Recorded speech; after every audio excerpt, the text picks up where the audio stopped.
Magandang araw sa inyong lahat. Welcome sa kwento ni Manang. Dito kung saan ang bawat kwento ay puno ng aral, hiwaga at damdaming siguradong tatatak sa puso mo.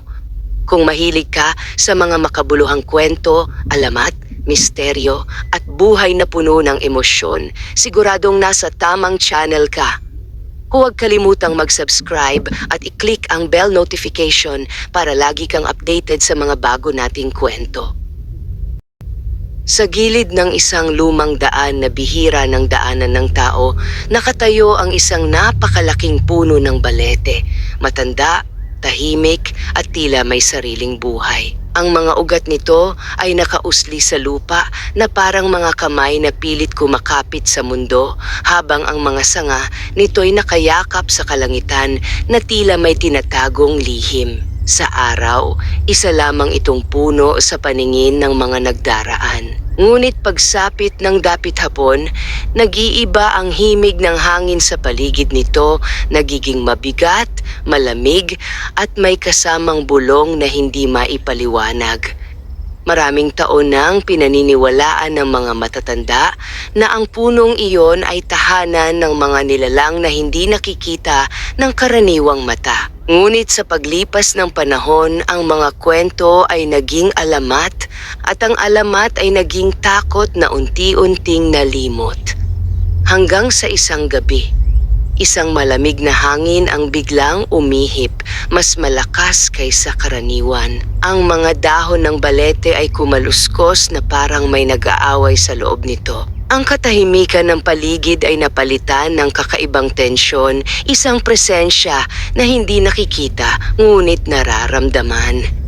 Sa loob ng punong balete, sa kailaliman na hindi kayang abutin ng liwanag ng araw, nagising ang isang sinaunang puwersa. Isang duwende. Siya si Durog, isang duwendeng matagal nang naninirahan sa loob ng puno. Maliit ang kanyang anyo, ngunit ang kanyang mga mata ay naglalagablab sa galit. Ang kanyang balat ay tila lupa, magaspang at madilim, at ang kanyang tinig ay parang gumugulong na bato. Matagal na niyang pinoprotektahan ng balete. Para sa kanya, hindi lamang ito tahanan, ito ang kanyang kaharian. Ang bawat ugat, bawat dahon, bawat bitak ng puno ay bahagi ng kanyang pagkatao. Ngunit sa gabing iyon, naramdaman niya ang isang bagay na hindi niya inaasahan. Isang presensya na hindi kanya. Isang liwanag ang unti-unting bumalot sa isang bahagi ng puno. Hindi ito apoy, ngunit nagliliwanag ito ng banayad. Mainit, ngunit may kapangyarihang kayang magpahinto ng hangin. Mula sa liwanag na iyon, lumitaw ang isang diwata. Siya si Amara. Ang kanyang buhok ay kumikislap na parang sinag ng buwan at ang kanyang mga mata ay may lalim na tila nagtatago ng libong kwento. Ang kanyang presensya ay tahimik, ngunit ang kapangyarihang dala niya ay hindi maikakaila. Humakbang siya sa loob ng balete na parang matagal na niyang kilala ang lugar. Ngunit hindi siya tinanggap. Ano ang ginagawa mo sa aking tahanan? Umalingaw-ngaw ang tinig ni Durog, puno ng galit at babala. Huminto si Amara. Hindi siya natakot. Hindi ito iyo, sagot niya, mahina ngunit matatag. Ang punong ito ay bahagi ng kalikasan at ang kalikasan ay hindi pag-aari ni numan. Nagliwanag ang mga mata ni Durog sa galit. Matagal na akong nandito bago ka pa umiral, sigaw niya.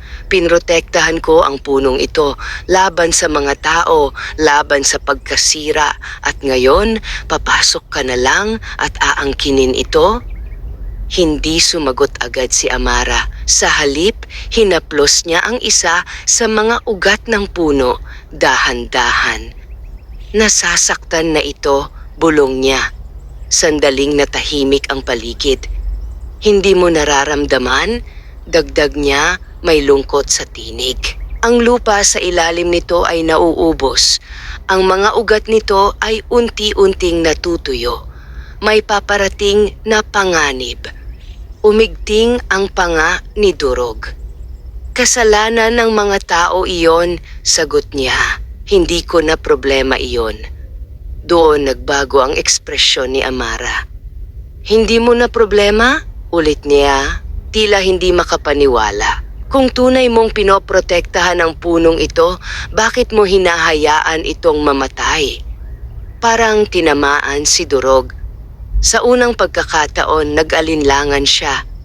Ngunit agad din niyang pinigilan ang sarili. Hindi ako naniniwala sa'yo, mariin niyang sabi. Ikaw ang panganib. Ikaw ang dahilan kung bakit nagkakagulo ang paligid. Biglang umihip ang hangin sa loob ng balete. Ang mga ugat ay gumalaw. Ang mga dahon ay kumaluskos ng mas malakas. Isang senyales. Ang katahimikan ay tuluyan nang nawala. Sa labas ng puno, nagsimulang magdilim ang langit kahit gabi pa lamang. Ang mga ulap ay tila nagtitipon at ang hangin ay may dalang kakaibang lamig. Sa loob, nagkaharap ang diwata at duwende. Dalawang nilalang, magkaibang layunin. Parehong handang ipaglaban ang kanilang paniniwala. Hindi pa man nagsisimula ang labanan, dama na ang bigat ng magiging kapalit nito. At sa gitna ng punong balete, isang tahimik na saksi, nagsimula ang isang alitan na magbabago sa kanilang kapalaran. Ngunit ang hindi nila alam, hindi lamang sila ang may interes sa punong iyon. Sa kailaliman ng lupa, may isa pang puwersang nagmamasid. Tahimik, naghihintay, at handang sumalakay sa tamang sandali. Nanatiling mabigat ang hangin sa loob ng punong balete. Ang liwanag na nagmumula kay Amara ay sumasalamin sa magaspang na balat ng puno, habang ang madilim na enerhiya ni Durog ay tila unti-unting lumalaganap sa bawat sulok ng kanyang teritoryo. Walang umatras, walang bumitaw. Ang pagitan nila ay hindi lamang distansya. Ito ay bangin ng paniniwala, ng galit at ng takot na matagal nang nakabaon. Umalis ka habang may pagkakataon ka pa, mariing babala ni Durog. Ang kanyang tinig ay mababa, ngunit nagbabadya ng panganib.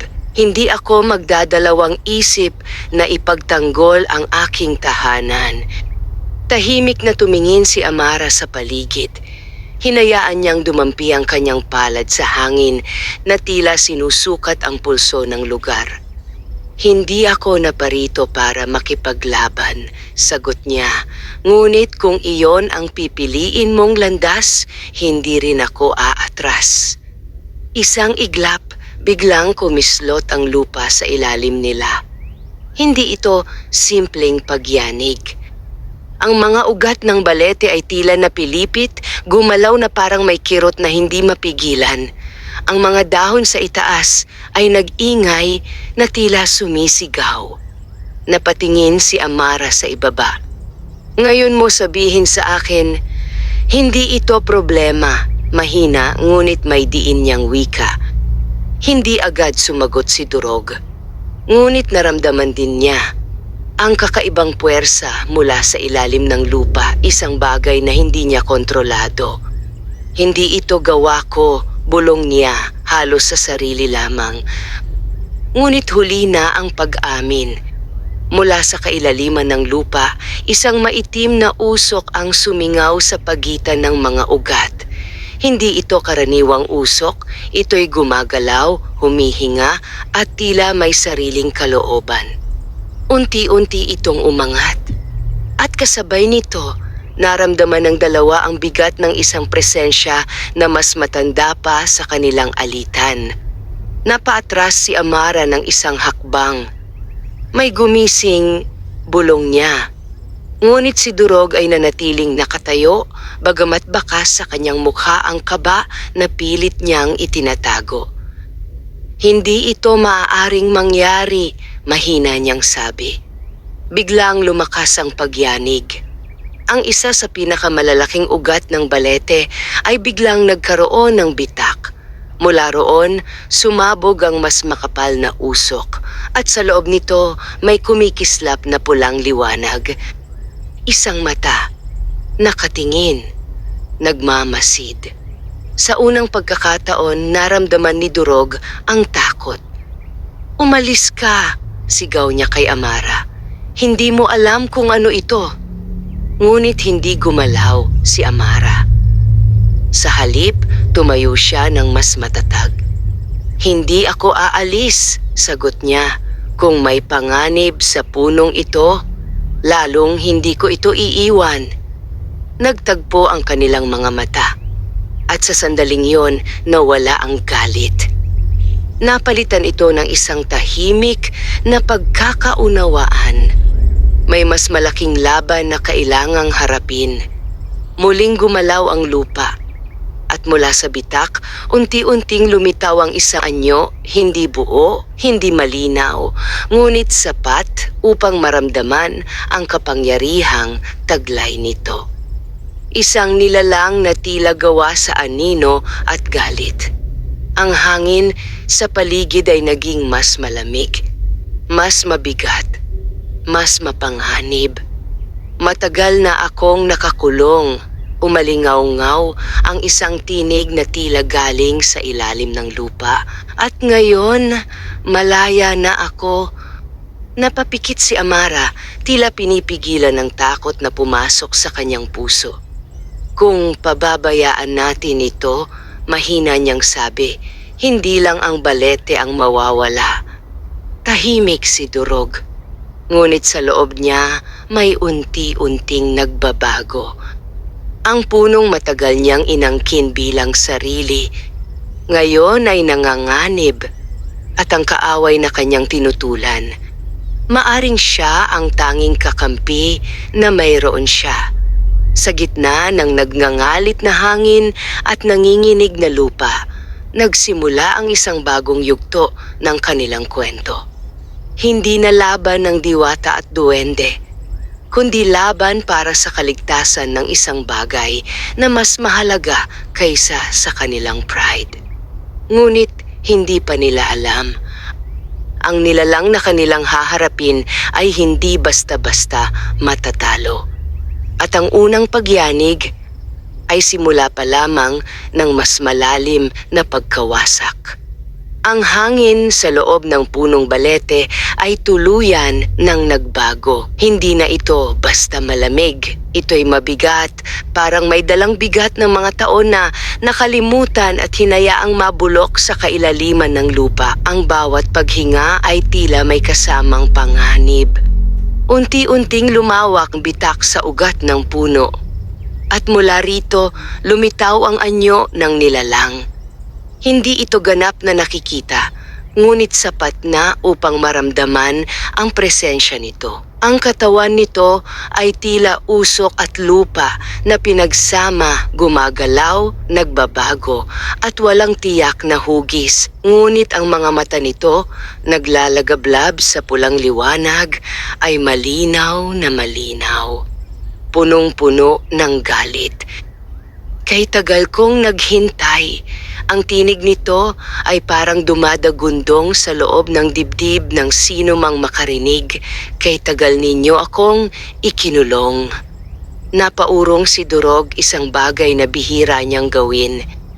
"Hindi ka dapat nagising," mariin niyang sabi, ngunit may bahid na ng pag-aalinlangan ang kanyang tinig. Tumawa ang nilalang, isang tunog na walang saya kundi puro pait at puot. "Hindi dapat?" ulit nito. "Ako ang pinakamatandang bantay ng lupang ito bago pa kayo dumating. Ngunit ako ang inyong ikinulong sa kailaliman." Napatingin si Amara kay Durog. Ano ang sinasabi niya? Tanong niya, may halong pagdududa at kaba. Hindi agad sumagot si Durog. Sa kanyang mga mata, makikita ang isang bagay na matagal na niyang itinago, isang alaala na hindi niya nais balikan. Matagal na panahon na ang lumipas, mahina niyang wika. May isang nilalang na naghangad ng kapangyarihan mula sa lupa. Hindi niya kayang kontrolin ito, kaya't siya ay naging panganib hindi lang sa mga tao, kundi pati sa aming mga nilalang. Kasalanan ninyo, putol lang nilalang, mas lumakas ang tinig. Kayo ang nagpasya na ako'y ikulong. Kayo ang naghubog sa akin sa kadilimang ito. Biglang sumiklab ang pulang liwanag mula sa kanyang mga mata. Sa isang iglap, ang mga ugat ng balete ay tila naging buhay, gumalaw, pumilipit, at mabilis na sumugod kay Amara.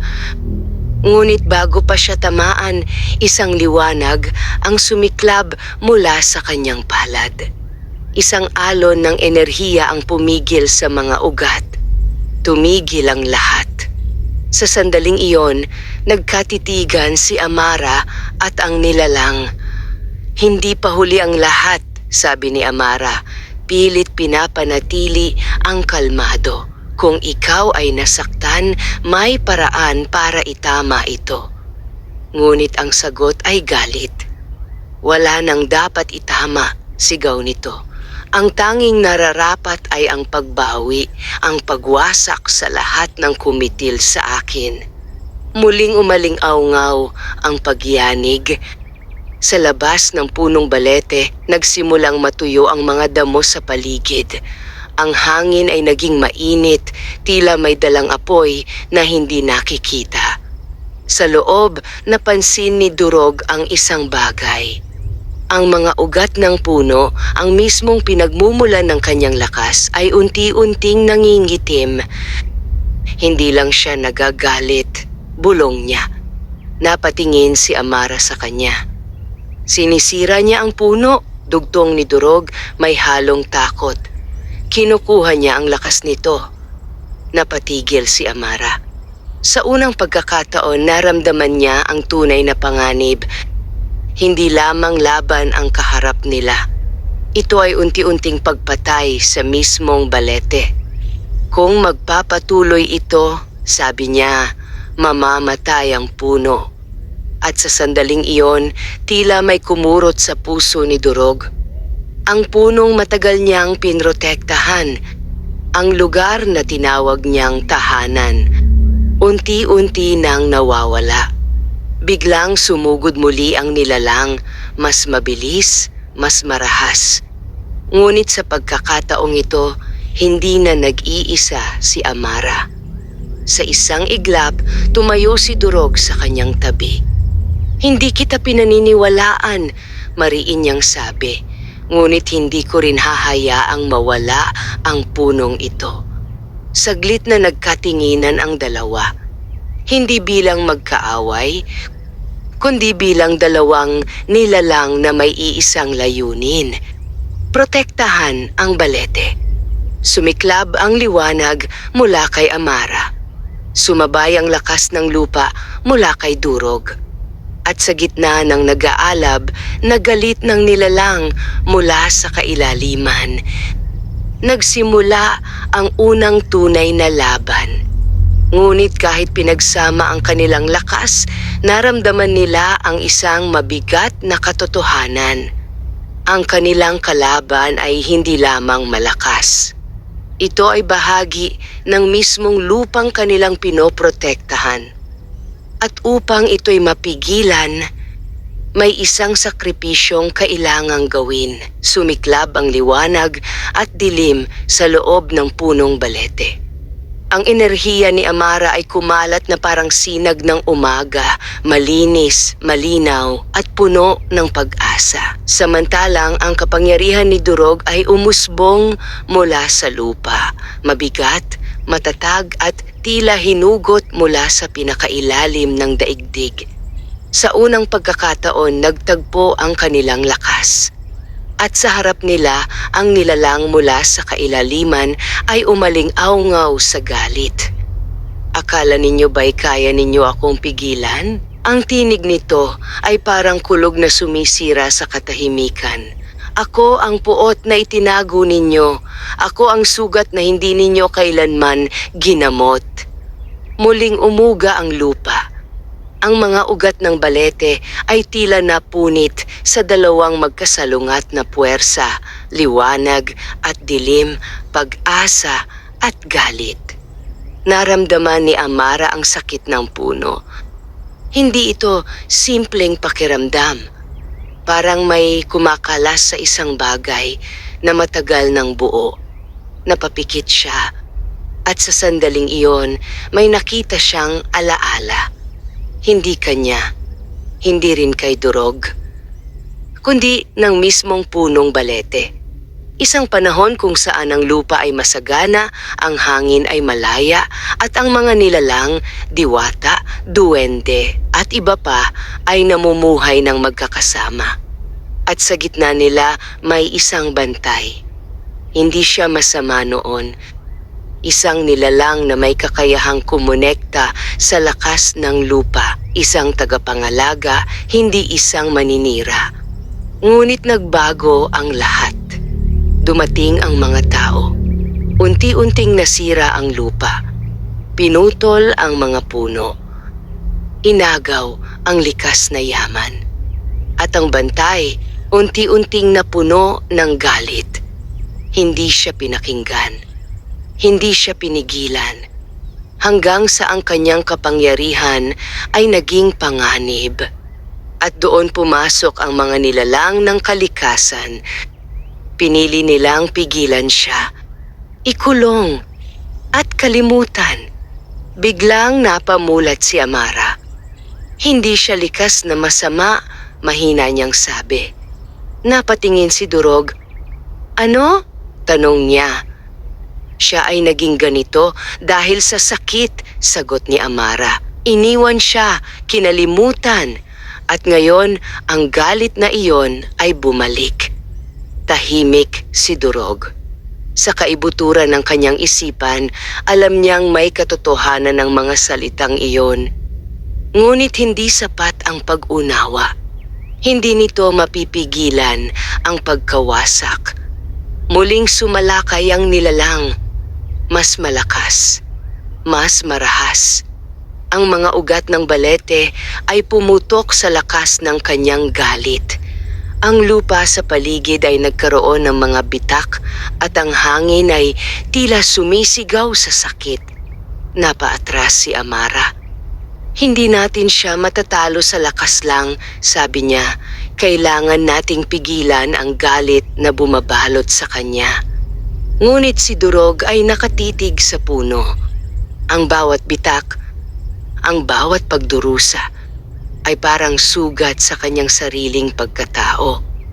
Kung hindi natin siya pipigilan ngayon, mariin niyang sabi, wala nang matitirang ililigtas. Sumiklab muli ang kapangyarihan niya. Mas mabigat, mas mapanganib. Ang lupa ay tila sumunod sa kanyang galit. Durog, tawag ni Amara, ngunit huli na. Sumugod siya, diretso sa nilalang.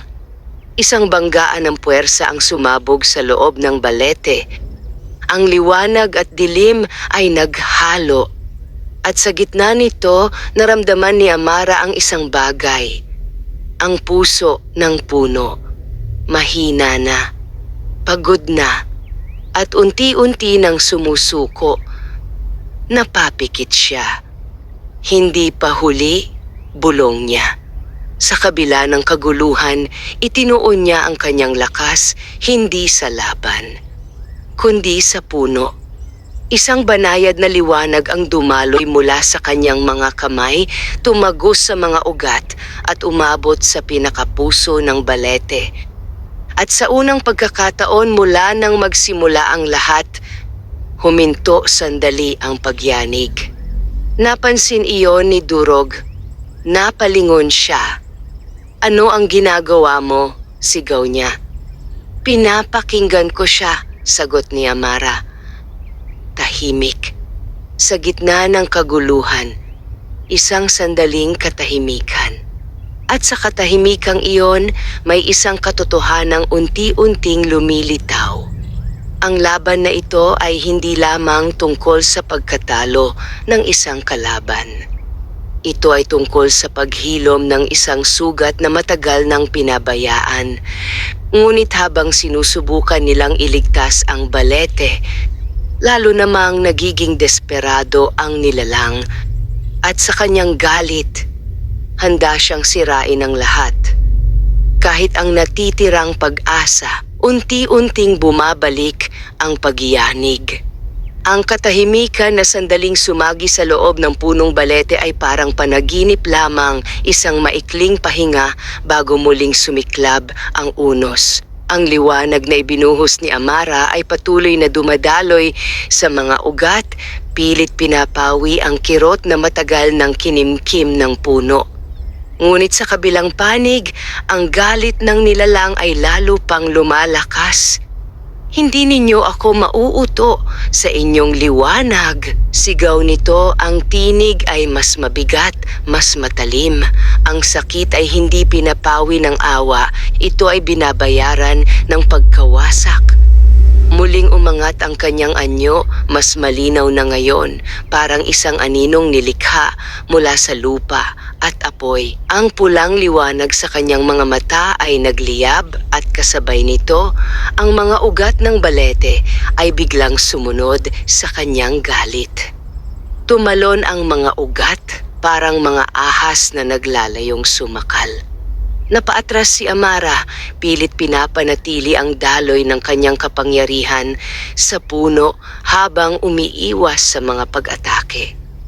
"Durog!" sigaw niya.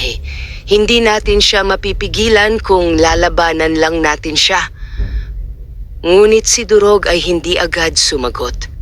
Nakatayo siya sa gitna ng kaguluhan, ang kanyang mga mata ay nakatuon sa puso ng balete, sa mga bitak na unti-unting lumalalim.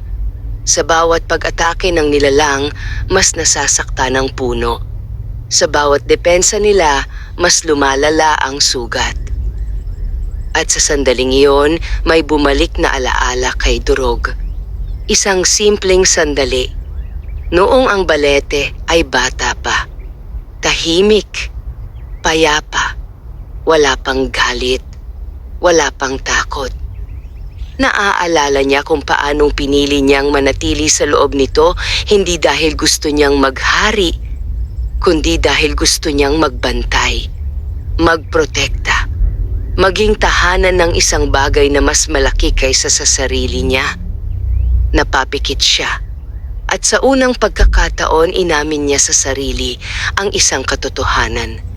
Hindi niya kayang iligtas ang punong ito mag-isa. "Amara," mahina niyang tawag. Napatingin ang diwata sa kanya, bagamat patuloy pa rin ang kanyang pakikipaglaban sa mga ugat na kumikilos. "Kung may paraan para pigilan ito," sabi ni Durog, mabigat ang tinig, "sabihin mo sa akin." Saglit na tumigil si Amara. Sa kanyang mga mata may pag-asa, ngunit may kasamang pangamba. "May paraan," sagot niya, pero hindi ito madali. Lumakas ang pagyanig. Parang naramdaman ng nilalang ang kanilang pag-uusap. "Wala nang paraan," sigaw nito. "Ang tanging landas ay ang wakas." Sumugod muli ito, mas mabilis, mas marahas. Ngunit sa pagkakataong ito, hindi na umatras si Durog. Tumayo siya sa harap ni Amara at buong lakas niyang sinalubong ang pag-atake. Isang malakas na pagputok ng enerhiya ang sumabog sa loob ng balete. Ngunit nanatili siyang nakatayo. "Sabihin mo," ulit niya, pilit pinipigilan ang lakas ng kalaban. "Ano ang kailangan gawin?" Huminga ng malalim si Amara. Ang galit niya ay nakatali sa lupa, paliwanag niya. "Hindi natin siya maaaring sirain dahil bahagi siya nito." Napatingin si Durog. "Kaya kailangan natin siyang pakawalan," dagdag ni Amara. Putulin ang ugnayan niya sa puno. "Paano?" Saglit na nag-alinlangan si Amara. Doon nagsimulang bumigat ang kanyang mga salita. "May isang paraan," mahina niyang sabi, "pero may kapalit." "Anong kapalit?" tanong ni Durog. Hindi agad sumagot si Amara. Sa halip, tumingin siya sa puso ng balete. Sa pinakagitna nito, kung saan nagsisimula at nagtatapos ang lahat ng buhay nito. Atin itong kailangang buhayin muli, sabi niya, ngunit para magawa iyon, kailangan ng kapalit na lakas. Unti-unting nagbago ang ekspresyon ni Durog. Parang unti-unti niyang nauunawaan. Galing kanino? Tanong niya kahit alam na niya ang sagot. Tahimik si Amara. At sa katahimikang iyon, malinaw ang katotohanan mula sa kanila. Mula sa isang tagapangalaga ng puno. Mula sa isang handang magbigay ng sarili. Muling sumugod ang nilalang, mas desperado. Ngunit sa pagkakataong ito, hindi na lamang galit ang naramdaman ni Durog. May kasama ng takot. At higit sa lahat, may kasama ng pagmamahal. Sa punong matagal niyang tinawag na tahanan. Sa isang bagay na hindi niya kayang hayaang mawala. Kung iyon ang kailangan, mahina niyang sabi. Napatingin si Amara sa kanya. Hindi mo kailangang... Hindi, putol niya. Ito ang pinili ko. Sa unang pagkakataon, walang galit sa kanyang tinig. Walang pagmamataas, kundi isang tahimik na desisyon. Isang sakripisyong handa niyang yakapin. Habang papalapit ang nilalang at habang patuloy na gumuho ang balete, isang bagong laban ang nagsisimula. Hindi laban ng lakas, kundi laban ng pagpili. At sa pagpiling iyon, may isang pusong handang magpaalam. Ang loob ng punong balete ay tila unti-unti nang gumuho. Ang mga ugat na dati matibay at buo ay ngayon ay nangingitim, pumuputok at nagkakawatak-watak. Ang hangin ay mabigat sa sakit at ang bawat sandali ay tila lumalapit sa isang wakas na hindi na maiiwasan. Sa gitna ng kaguluhan, nanatiling nakatayo si Durog. Tahimik, matatag. Ngunit sa loob niya, may isang unos na hindi nakikita. Hindi pa huli ang lahat, muling sabi ni Amara. Ang kanyang tinig ay puno ng pag-aalala. May ibang paraan, hindi kailangang ikaw ang... Wala nang ibang paraan, putol ni Durog, mahinahon ngunit tiyak. Nararamdaman ko na ang puno ay nauubos na. Napatingin si Amara sa puso ng balete. At doon, malinaw ang katotohanan. Ang liwanag na dati umaagos sa bawat hibla ng puno ay ngayon ay kumukupas. Ang lakas nito ay hinihigop ng galit na bumalot sa nilalang mula sa kailaliman. At kung magpapatuloy ito, hindi lamang ang puno ang mawawala, kundi pati ang balanse ng kalikasan sa paligid nito. Kung ibibigay ko ang lakas ko, dahan-dahang sabi ni Durog, maaari pa itong mabuhay, hindi ba? Hindi agad sumagot si Amara. Sa kanyang mga mata, may luha na pilit niyang pinipigilan. Makakatulong iyon, sagot niya sa wakas. Pero hindi ko alam kung sapat. Ngumiti si Durog. Isang ngiting hindi puno ng saya kundi ng pagtanggap. Hindi naman kailangang sapat, sabi niya. Kailangan lang may magsimula. Muling umaling-aungaw ang sigaw ng nilalang. Wala nang saysay ang inyong pagsisikap, sigaw nito habang ang kanyang anyo ay lalong lumalaki. Lahat ay babalik sa lupa, sa galit, sa wala. Sumugod ito. Ngunit sa pagkakataong iyon, hindi na umatras si Durog. Sa halip, humakbang siya palapit sa puso ng balete. Amara, mahina niyang tawag. Napatingin ang diwata sa kanya, ang kanyang mga mata ay puno ng pangamba. Kapag nagsimula na ito, sabi ni Durog, huwag kang titigil kahit anong mangyari. Durog, Nanginginig ang tinig ni Amara. Pangalagaan mo ang punong ito, dugtong niya, at huwag mong hayaang maulit ang nangyari sa kanya. Sandaling nagkatitigan ang dalawa, at sa sandaling iyon may isang tahimik na paalam. Walang luha, walang sigaw, kundi isang pag-unawa na hindi kailangang ipaliwanag. Huminga ng malalim si Durog at sa kanya inilapat ang kanyang mga kamay sa puso ng balete. Sa isang iglap, sumiklab ang kanyang kapangyarihan. Hindi ito tulad ng dati niyang lakas na mabigat at marahas. Ito'y naging dalisay, mainit at puno ng buhay. Ang enerhiya mula sa kanyang pagkatao ay dumaloy papasok sa puno, dahan-dahan, ngunit tuloy-tuloy. Ang mga ugat na nangingitim ay unti-unting nagbago ng kulay, bumabalik sa dati nitong sigla. Ngunit kasabay nito, unti-unting naglalaho ang anyo ni Durog. Hindi, sigaw ni Amara, ngunit pinigilan niya ang sarili. Alam niya, ito ang pinili ni Durog. Muling sumugod ang nilalang, galit na galit. Hindi ninyo ako mapipigilan, sigaw nito. Ngunit sa pagkakataong iyon, sinalubong siya ng liwanag ni Amara. Mas maliwanag, mas matatag. Pinagsama ang kanyang lakas at ang lakas na ibinibigay ni Durog sa puno.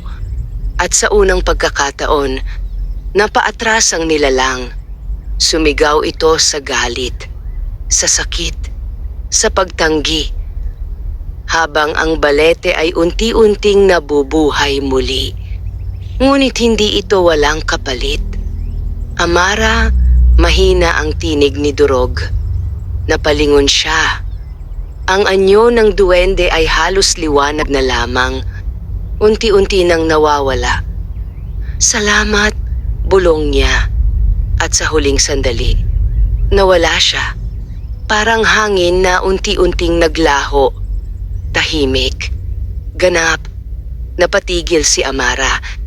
Sa kabila ng laban, sa kabila ng panganib, may isang bahagi ng kanyang puso ang nabasag. Ngunit hindi siya tumigil. Hindi niya maaaring sayangin ang sakripisyong iyon. Sa kanyang mga kamay, lalo niyang pinalakas ang liwanag. At sa gitna ng muling paghinga ng punong balete, isang laban ang nagpapatuloy. Ngunit ngayon, hindi na lamang ito laban para sa kaligtasan.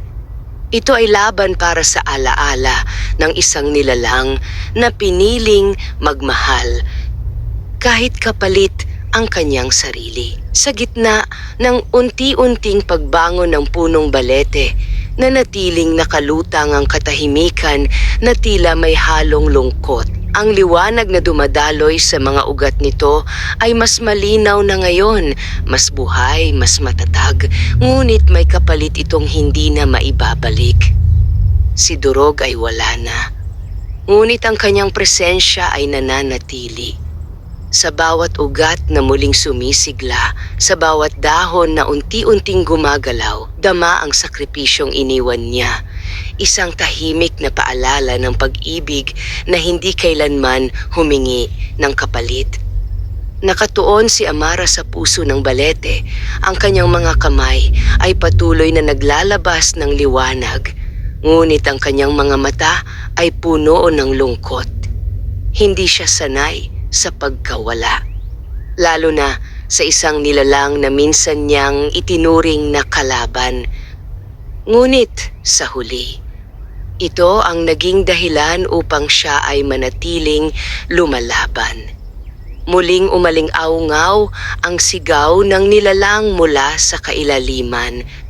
Mas mahina na, ngunit mas mapait. Akala ninyo ba'y tapos na ito? Ang tinig nito ay puno ng galit na pilit kumakapit sa natitirang lakas. Hindi ninyo kayang burahin ang sakit na ito. Unti-unting nagtipo ng natitirang anino sa kanyang anyo. Hindi na ito kasing lakas ng dati.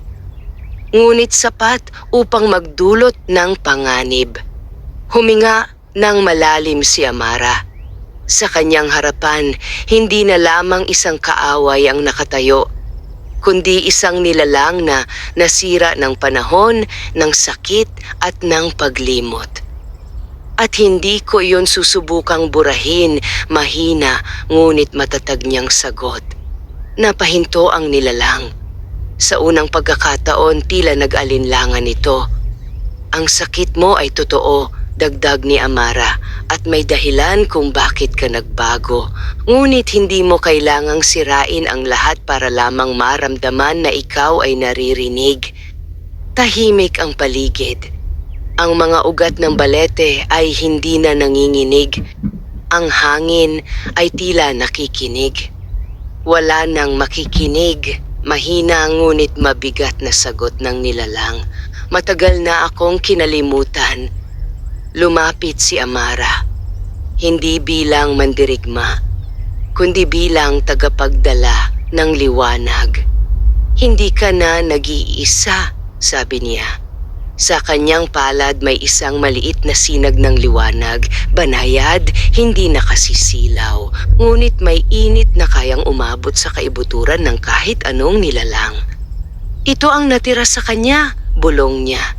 Bahagyang nagliwanag ang paligid. Isang piraso ng enerhiya ni Durog, hindi buo, ngunit sapat upang madama.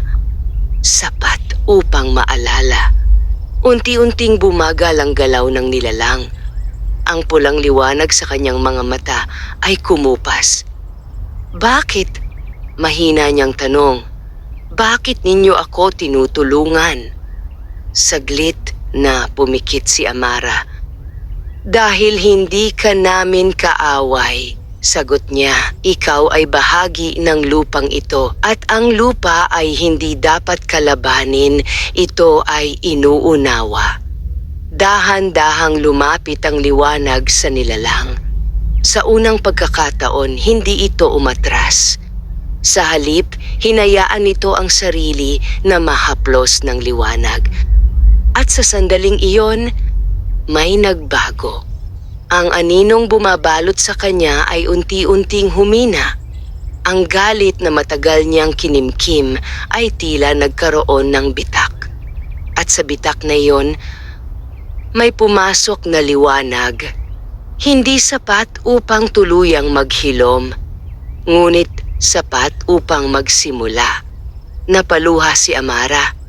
Tahimik, mahina, hindi dahil sa takot, kundi dahil sa pag-asa. Sa wakas, ang laban ay hindi na kailangang tapusin sa pagkawasak. Ngunit sa kabila ng pagbabago, may isang bagay na nananatiling totoo. Ang sakripisyo ni Durog ay hindi na maibabalik. At ang puwang na iniwan niya ay kailangang punan ng isang bagong simula. Habang unti-unting humuhupa ang galit ng nilalang at habang ang punong balete ay muling humihinga, isang bagong tungkulin ang naghihintay. Hindi lamang para kay Amara, kundi para sa lahat ng may kakayahang mag-alaga at magmahal. Kahit sa gitna ng sakit, unti-unting bumalik ang katahimikan sa loob ng punong balete.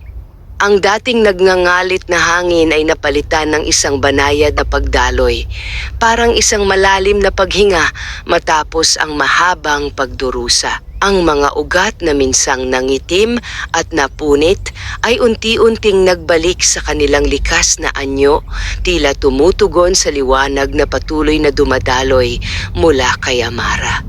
Sa harap niya, ang nilalang mula sa kailaliman ay hindi na ganoon kalabo. Ang anyo nito ay nagiging mas malinaw, hindi na purong anino, kundi isang nilalang na minsang naging tagapangalaga. Ang pulang liwanag sa kanyang mga mata ay halos nawala, napalitan ng isang mapurol na kinang na tila pagod na pagod. Matagal ko nang nakalimutan ang pakiramdam ng katahimikan, mahina niyang sabi. Hindi agad sumagot si Amara. Patuloy niyang hinahayaang dumaloy ang liwanag, ngunit ngayon ay hindi na ito laban. ito'y paghilom. Hindi mo kailangang kalimutan ang lahat, sagot niya sa huli. Ngunit hindi mo rin kailangang manatili sa sakit. Tahimik na tumingin ang nilalang sa kanyang mga kamay kung saan unti-unting nawawala ang maitim na usok na matagal nang bumalot dito.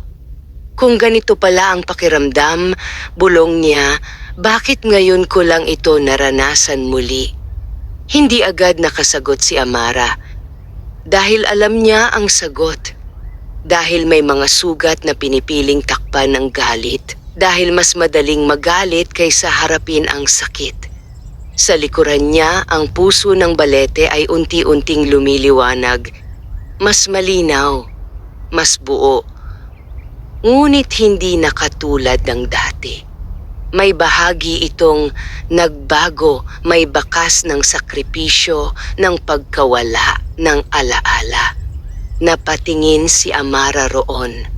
Hindi siya nawala ng tuluyan, mahina niyang sabi. Napalingon ang nilalang. Sa gitna ng liwanag ng puno, may isang maliit na pulso, isang banayad na enerhiya na patuloy na umiikot sa loob ng Balete. Ang huling bakas ni Durog, hindi bilang anyo, kundi bilang bahagi ng mismong buhay ng puno. Pinili niyang manatili, dagdag ni Amara. Hindi bilang bantay, kundi bilang puso ng tahanang minahal niya. Tahimik ang nilalang. Sa unang pagkakataon, hindi galit ang naramdaman niya, kundi isang bagay na matagal na niyang kinalimutan. Pagkilala, paggalang, at marahil pagsisisi. Kung ganoon, mahina niyang sabi, may pagkakataon pa ba akong magbago? Lumapit si Amara. Hindi na siya nag-aalinlangan. Lahat ay may pagkakataon, sagot niya. Ngunit kailangan mong piliin araw-araw. Napapikit ang nilalang. At sa sandaling iyon, tuluyan niyang hinayaan ang natitirang galit na kumawala. Ang anino na bumabalot sa kanya ay naglaho, dahan-dahan, parang abo na tinatangay ng hangin. Ang natira, isang tahimik na anyo, isang tagapangalaga na muling isinilang hindi sa lakas kundi sa pag-unawa. Muling huminga ang Balete, mas malalim, mas payapa. Sa labas ng puno, ang paligid ay unti-unting nagbago. Ang mga tuyong damo ay muling nagkaroon ng kulay. Ang hangin ay bumalik sa dating lambing nito. At ang lupa na minsang nanginig sa galit ay muling tumahimik. Ngunit sa kabila ng lahat ng ito, may isang puwang na hindi mapupunan. Tahimik na lumuhod si Amara sa tabi ng puso ng Balete. Hindi na siya lumalaban. Hindi na siya nagtatanggol. Sa halip, siya ay nagluluksa. Hindi para sa isang nawalang laban, kundi para sa isang nilalang na piniling magmahal ng higit sa kanyang sarili. Hindi kita malilimutan, bulong niya. At sa banayad na paggalaw ng mga dahon sa itaas, tila may sumagot, hindi salita, kundi damdamin. Isang paalala na ang tunay na pag-ibig ay hindi nawawala. Ito ay nagbabago lamang ng anyo. At sa punong Balete, sa puso ng lupang minsang nagdilim, isang bagong buhay ang nagsimula. Ngunit ang kwento ay hindi pa nagtatapos. Dahil ang bawat paghilom ay may kasunod na pagsubok. At sa mundo kung saan ang balanse ay laging hinahamon, ang kapayapaan ay kailangang ipaglaban muli. Sumikat ang unang liwanag ng umaga sa ibabaw ng punong Balete. Hindi ito ang karaniwang liwanag na dumadampi lamang sa mga dahon at sanga. Ito ay tila may dalang bagong simula. Ang bawat sinag ay maingat na humahaplos sa puno na parang kinikilala ang pagbabagong naganap sa kailaliman nito. Sa loob ng Balete, tahimik ang lahat. Ang dating ingay ng galit at pagyanig ay napalitan ng isang malalim na katahimikan, isang kapayapaan na hindi pilit kundi bunga ng paghilom. Nakatayo si Amara sa tabi ng puso ng puno. Hindi na ito kumikislap ng marahas tulad ng dati. Sa halip, ang liwanag nito ay banayad, steady at may kakaibang init, tila may sariling tibok. Doon niya muling naramdaman ang presensya ni Durog, hindi bilang anyo, hindi bilang tinig, kundi bilang bahagi ng mismong buhay ng balete. Isang bantay na hindi na kailangang makita upang maramdaman. Napapikit si Amara. Natupad mo, bulong niya. Naging tahanan ka hanggang sa huli. Sa likod niya may marahang yabag. Ang nilalang mula sa kailaliman na ngayoy wala na ang dating galit ay dahan-dahang lumapit. Ang kanyang anyo ay mas malinaw na ngayon. Hindi na anino kundi isang nilalang na tila hinubog ng lupa at ugat, may mga matang hindi na naglalagablab kundi nagmumuni. Hindi ko alam kung paano magsimula muli, sabi niya, mahina ang tinig. Napalingon si Amara. At hindi mo kailangang malaman agad, sagot niya. Ang mahalaga, nagsimula ka na. Tumango ang nilalang.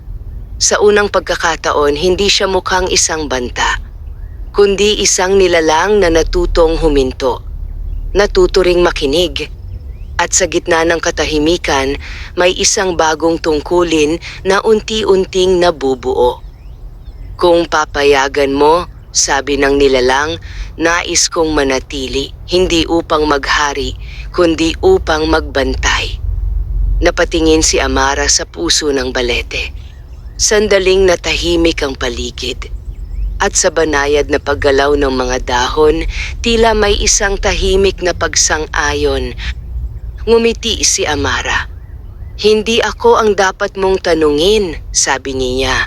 Ang puno ang iyong pakinggan. Dahan-dahang lumuhod ang nilalang, inilapat ang kanyang kamay sa lupa. Sa sandaling iyon, may dumaloy na enerhiya, hindi malakas ngunit malinaw. Isang pagtanggap, isang paanyaya. Napapikit ang nilalang. At sa unang pagkakataon, hindi siya nakaramdam ng galit, kundi ng kapayapaan. Sa labas ng punong balete, ang mundo ay patuloy na gumagalaw. Ang mga ibon ay nagsimulang umawit.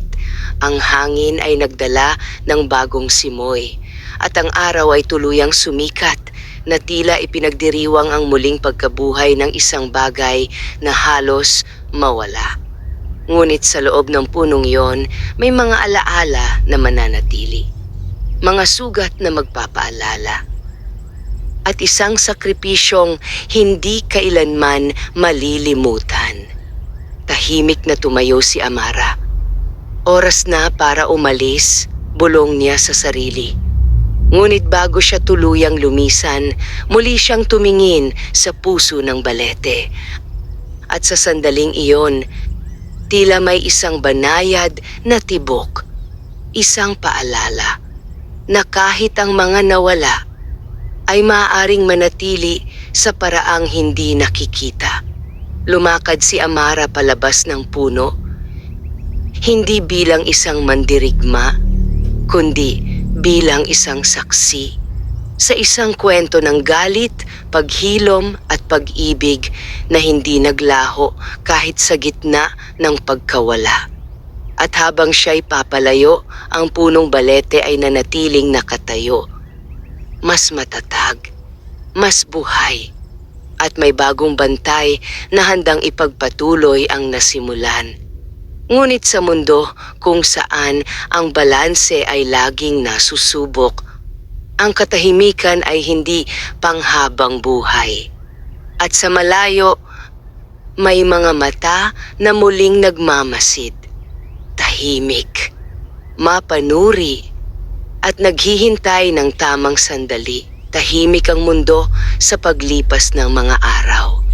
Ang punong balete ay nanatiling nakatayo, hindi na lamang bilang isang sinaunang puno, kundi bilang isang buhay na alaala ng lahat ng naganap. Ang mga dahon nito ay mas luntian, ang mga ugat ay mas matibay, at ang hangin sa paligid nito ay may kakaibang lambing na tila nagbabantay sa bawat nilalang na lumalapit.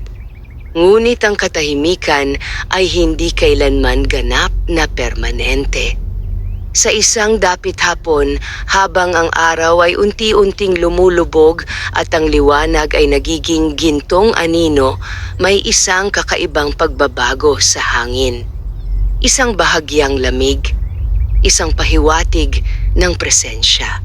Sa kailaliman ng lupa, kung saan minsang nagmula ang galit, may isang mahinang paggalaw. Hindi tulad ng dati, hindi marahas, ngunit sapat upang maramdaman. Sa loob ng balete, ang bagong bantay ay napapikit.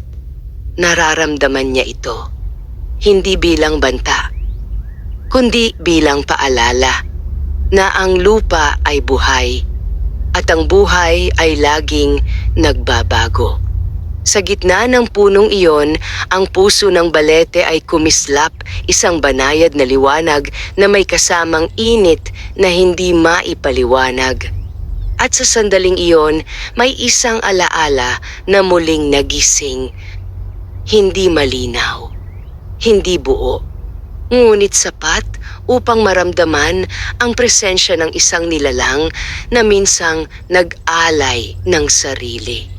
Si Durog. Hindi siya bumalik, ngunit hindi rin siya tuluyang nawala.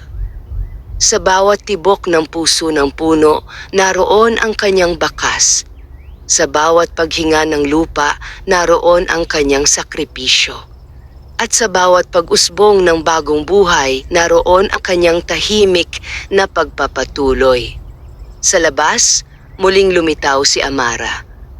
Hindi na bilang isang dayuhang dumaan, kundi bilang isang tagapagbantay na bumabalik. Tahimik siyang lumapit sa punong balete, at sa kanyang mga mata wala ng lungkot, kundi isang malalim na pag-unawa. Hindi nagtatapos ang kwento, bulong niya. Nagpapatuloy lamang ito sa ibang anyo. Hinaplos niya ang balat ng puno. At sa sandaling iyon, naramdaman niya ang init, ang liwanag, at ang alaala. Isang ngiti ang sumilay sa kanyang labi. Hindi dahil sa kasiyahan, kundi dahil sa kapayapaan. Sa wakas, ang sugat ng nakaraan ay hindi na sugat. Ito ay naging bahagi ng pagkatao ng lupa, isang aral na hindi kailanman mawawala. Sa kanyang likuran, ang hangin ay muling umihip. Ngunit hindi ito nagdadala ng takot, kundi ng isang paalala na ang balanse ng mundo ay hindi nakasalalay sa lakas o kapangyarihan, kundi sa kakayahang umunawa, magpatawad, at magmahal kahit sa gitna ng sakit. Unti-unting nagdilim ang paligid. Ang araw ay tuluyang lumubog, at ang gabi ay dumating, hindi bilang wakas, kundi bilang pahinga. Sa ilalim ng mga bituin, ang punong balete ay tahimik na nagbabantay. Kasama ang kanyang bagong tagapangalaga. Kasama ang liwanag na iniwan ni Durog.